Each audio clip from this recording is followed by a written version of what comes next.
Basically, we have a problem in our society, and it's really bothering.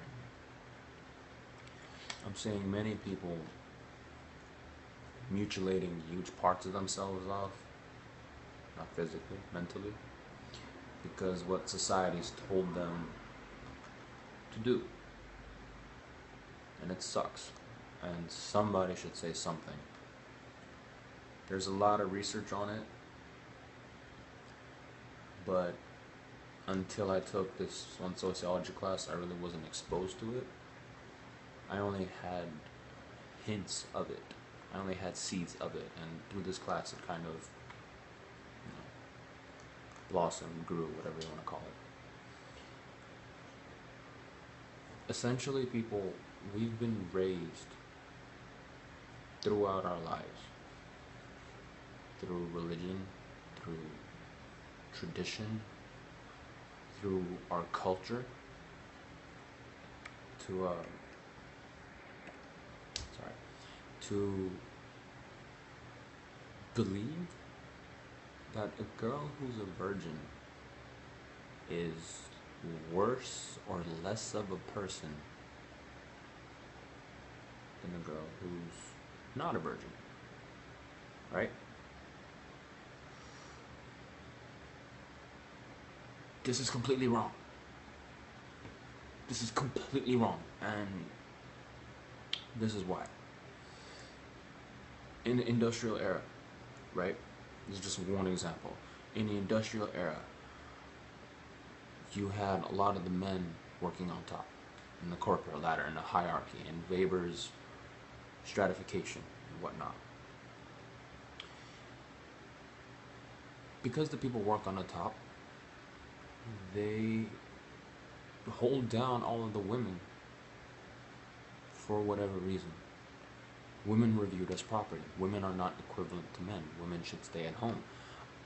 On one aspect, getting a job in the industry at that time, there was no safety measures, there was no unions, it was really dangerous, it was really toxic with lead and whatnot. So I get that point. But should a woman even want to go through despite those conditions because she wants to? They were held back. This creates a conflict perspective. This is what you learn in sociology. It creates a conflict perspective where there is a difference between the people at the top and the bottom. Things like Karl Marx's Communist Manifesto. The rich get richer, the poor stay poor. It's interesting though how in this aspect, the rich and the poor, as in the men at the top and the women at the bottom, slowly start to balance out. Pay attention. The man is at the top. This is conflict perspective. There's three perspectives. The other two, it's interactionist, as in how you interact with each people, with each person. He uses his position as a CEO to develop a greater resource of women that he has access to that other men who do not have his economic position do not have. Do you understand? The guy who gets a fancy Porsche, Lamborghini, Bentley, it's because it attracts girls. He's interacting with girls. This guy is at the top of this hierarchy of the company. He has money. Now, why would the girl, the female, go to him? Because in her interactionist view, she's at the bottom of this pyramid, this bottom of the stratification of this hierarchy. It's really hard for her to get a job. So she wants to get a guy like this to gain economic power, economic potential. How does she do this? How does this all relate back to virginity? She makes herself as alluring, as attractive, but as unaccessible as possible. Because in doing so, she becomes exclusive. And in that exclusivity, the guy wants her more, because all of a sudden it's, well, if no other guy could have had her, now I want her. And this is really controlling and egotistic of the guy. But I guess that's how they did things back in the day. And at the end of all this, it becomes functional. It's the functionalist perspective, because the female uses her virginity to rise up the ranks. Now, why this is completely irrelevant today? Because as I've been reading, and I'll post all my references at the end of this video, so I'm not just making stuff up here. But as the man and the woman, as the woman continues to marry the man, yeah, she gains economic power through the times. As years go by, she slowly gains more power until it gets to the point where, at their lovely conflict perspective, they're not like this anymore. They're bridging the gap because she kept marrying through it and little by little getting jobs and fighting for all their rights and whatnot. They start to bridge the gap. And you see this today. It's common sense. You see this today. There's women working harder than guys. You know? And so there's no need for a woman to repress her sexual wants, her sexual needs, in hopes that she'll one day get economic power. But the story gets thicker. There's another guy they taught us. His name's Maslow, yeah? He came up with this pyramid of, he calls it self-actualization. Okay, so like when you're at the top, you have reached your potential. You have done everything in your life to reach your ideal, most powerful version. So at the bottom of it, I'm gonna finish up. At the bottom of it, you got physiological, you got home, food, life, living. On top of that, you got safety, as in you're safe. Third one is things like family, intimacy, feelings. The fourth one is more career, more self-esteem, respect. And on the fifth one, it's like you reached your potential and all this thing. Now, check this out.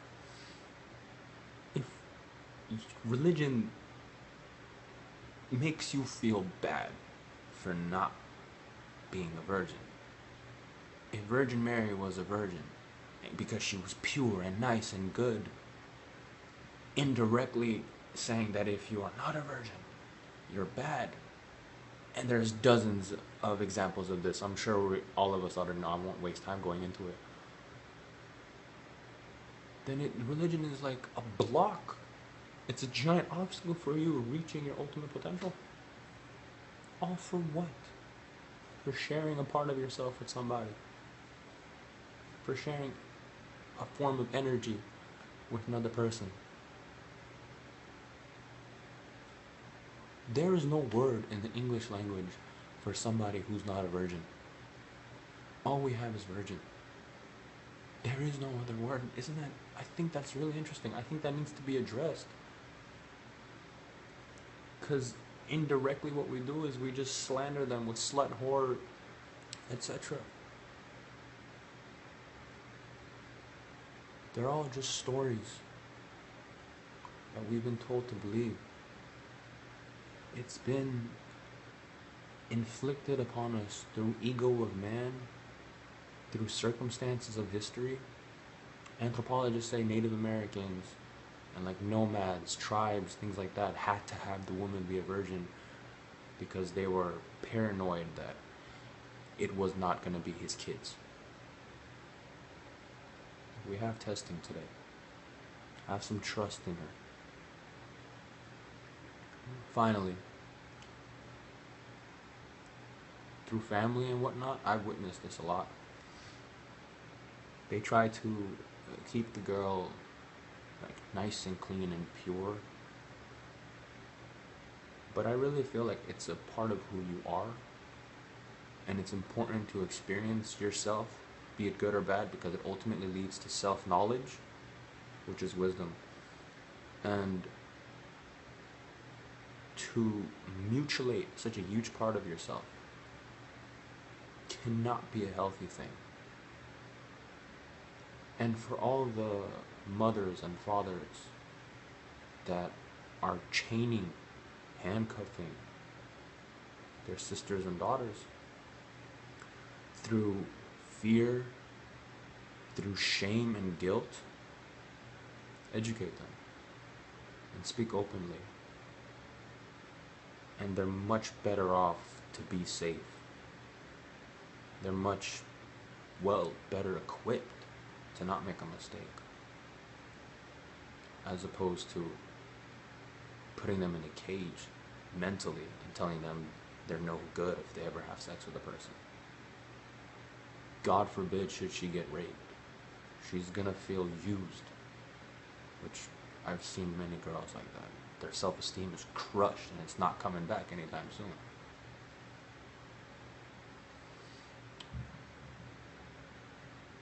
I hope I made sense. Thank you for listening.